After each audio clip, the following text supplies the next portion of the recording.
નમસ્કાર દર્શક મિત્રો, હું છું જિગ્નેશ મહેતા. રેમી ન્યૂઝના ડિજિટલ વેબમાં આપનું સ્વાગત છે. જોઈએ આજના મુખ્ય સમાચાર. હાલ સમગ્ર રાજ્યમાં રાંધણ ગેસની અછતને લઈ લોકો પરેશાન છે. ગેસના બોટલની અછત વચ્ચે લોકો લાકડાના ચૂલા તરફ વળી રહ્યા છે. ત્યારે બારડોલીમાંથી એક ચોંકાવનારા દ્રશ્ય સામે આવ્યા છે. બારડોલી નગરપાલિકાના કોન્ટ્રાક્ટર દ્વારા નિયમોનું ખુલ્લેઆમ ભંગ કરવામાં આવતો હોવાનો મામલો સામે આવ્યો છે.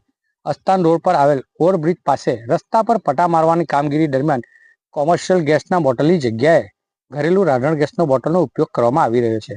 આ સમગ્ર ઘટના કેમેરામાં કેદ થતા પ્રશ્નો ઊભા થાય છે કે નિયમો ફક્ત સામાન્ય નાગરિક માટે જ છે કે પછી કોન્ટ્રાક્ટરો સામે પણ કોઈ કાર્યવાહી થશે. જ્યારે સામાન્ય લોકો ગેસ માટે લાંબી લાઈનોમાં ઊભા રહે છે ત્યારે આવી બેદરકારી તંત્રની કામગીરી પર પણ સવાલ ઊભા થઈ રહ્યા છે.